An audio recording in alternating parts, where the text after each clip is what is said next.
Bueno, el record ara molta penúria, perquè passava que nosaltres, els que escrivíem en català, més que escriure en català, sabíem que fèiem una tasca important, una perquè lluitàvem contra el fascisme. Per exemple, jo, en dret d'escriure en català, me reportava que els vals, les autoritats, no em poguessin veure. I a més tothom passava d'això, saps? La gent passava això de català perquè pensava que seria una cosa corrent que no aniria enlloc. I bueno, i ara, després d'anys, ho recordar amb molta simpatia.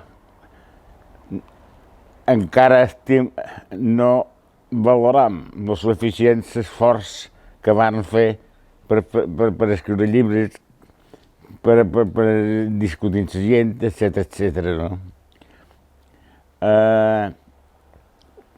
Què passava? Que aleshores no se podia publicar. No se podia publicar vull dir que no hi havia les facilitats que ara per publicar. I no hi hauria patrocinis, no hi havia consells, l'Ajuntament no tenia un gabinet de cultura i tot era molt difícil, molt difícil. No, a Mallorca, qui és que publicaven? Els que estaven a prop de Campmall, els que realment valien, com era en Porcel, en Bausà, en Gabriel Gené Manila, després va sortir en Frontera, Capellà, tota aquesta gent tenia més facilitat de publicar que nosaltres de poble. Recordar aquell temps d'hostaleria i de cultura, un poble, on d'emmarcar a una banda de pobresa. No misèria, sinó molt pobre tot. Tot era molt pobre, a vist d'ara i després del que ara, perquè tot ha canviat molt i ha progressat molt. Un escriu perquè un ho du de dins la sang i li agrada escriure. I ho du dins la sang, escriu i si té la sort, era una sort enorme, te publicaven, perquè no hi havia publicacions. Els bons, Bonet, en Llompart, en Jaume Vidal, etc., se lamentaven que no hi hagués publicacions suficients en català. És a dir, que ara tens revistes, els diaris mateixos tenen seccions en català i llavors tot això no era. I que aquesta gent bona, els bons, ja se lamentaven o se queixaven que no hi hagués més medis culturals en català. I els que hi havia eren perseguits, eren insultats, jo què sé, una barbaritat. Quan això va ser una afició, va venir, jo estava, col·laborava al diari d'Endrat i vaig descobrir, en Porcel me va fer obrir els ulls i vaig descobrir la literatura catalana i vaig veure que la literatura anava molt més enllà que de les obres, diríem, de teatre mallorquí i de les gloses, que jo em pensava que el català s'aturava aquí, no? S'aturava d'en Xef Fortesa o s'aturava de les gloses que se feien als pobles de Picat i ja no hi havia més català.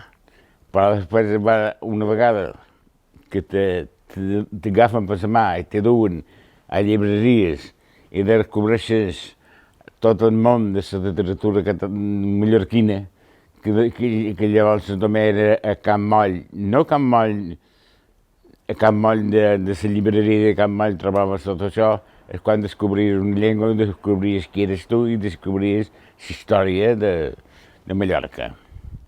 Perquè era l'únic tema principal que hi havia, no? És a dir, molts escriptors van escriure i tot això i no havien descobert Salvador Espriu, o no havien descobert el poeta Carles Riba, o no sé, no havien descobert els escriptors en català, que el català no els teníem a l'abast. Anaves a la biblioteca d'Andratx i tot això no ho trobaves, ara ho trobes.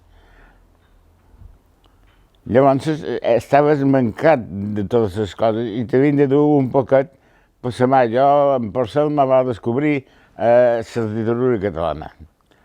I me va descobrir moltes coses d'autors estrangers que no se podien comparar amb els escriptors d'Espanya, que no eren ningú. Això de Premis Nadal i Premis Planeta i totes aquestes coses, te donaves compte que no eren res. Perquè per jo era el tema palpitant de cada dia, que ara han comprat aquest hotel, veies el veïnat que se n'anava a fer feina a un hotel, i que no hi havia escola d'hostaleries. Els camarers se van fer a base de deixar la pagesia de Picapedrer per entrar dins els hotels. I quan sortien eren els mateixos, tornaven a fer la feina que havia fet abans. No hi havia escola d'hostaleria, no és com ara que surten d'una escola, que han tingut els seus professors. Nosaltres no. Un anava a un hotel, anaven a la cuina, per exemple, on havien de començar? Fregant plats. I per amunt, havien d'anar escalant. I guanyaven el que te donaven, miseris. Però era el que hi havia. André mateix, havia d'anar a fer de pagès, havia d'anar a pescar, havia de fer de picapedrer, que començava l'auge de xalets i hotels per Santa Pons i Peguera i aquestes coses. Però tot dins un marc de pobresa, no? Era una cosa molt agradable. I veia que és l'única literatura que mos feien cas. Escriure en castellà, a no ser que fossis, no sé què té, un Cela, un Camilo Cela, o fossis Miguel Delibes, o fossis un així, no te feien cas. Ni diaris, ni les editorials, ni tot això. Escriure en català era el que estava de moda, és a dir, era el que empenyia els intel·lectuals mallorquins a que tinguessin una repercussió, que les teves coses tinguessin una repercussió.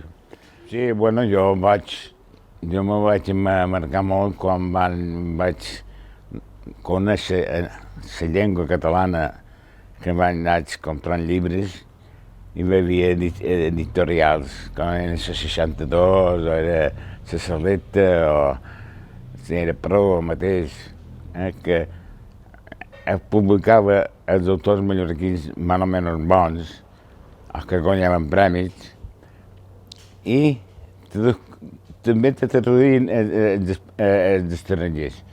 Jo me vaig empapar molt de César Pavese, un italià que deia César Pavese, i d'altres que ara no em venen a la memòria.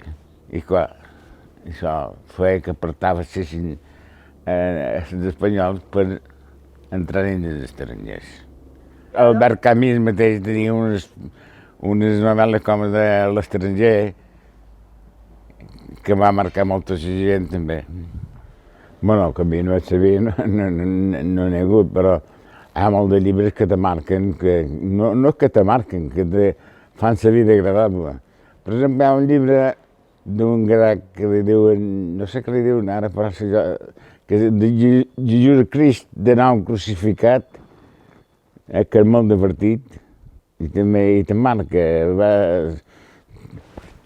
marca, diríem, una manera de pensar i de veure les coses.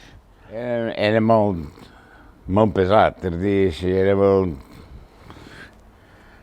No és que fos pesat, però ara escrius una cosa i gairebé saps que trobaràs editor. Hi haurà una gent que te la llegirà. Abans no era així. Abans, ara és que és una cosa, i te vas a una editorial i diuen que hasta si pagues te publiquen. Abans ni pagant. Una que no hi havia més per pagar. No podia anar a una editorial i donar-li 3.000 pessetes o 20.000 pessetes perquè te publiqués una cosa, no? Entonces, era una cosa que durs dins la sang, i has de tenir bons amics que t'ajudin a dir això sí, això no, i aquestes coses. No solament és important llegir, sinó és important viatjar, conèixer gent. Això també ajuda a formar-te com a aficionat a les lletres i tot això. Jo he estat a Itàlia, la primera que vaig fer va ser anar a Sant'On d'en Pavese, Santo Stefano de Belbo. I vaig estar a Alba, i vaig estar a altres bandes, i veus que allà és com aquí, és com la teva terra, allò és la teva terra, el que falta és que li has de donar literatura. Andratx, l'únic que ha sabut donar literatura és en Porcel, que ha fet en mi moltes coses.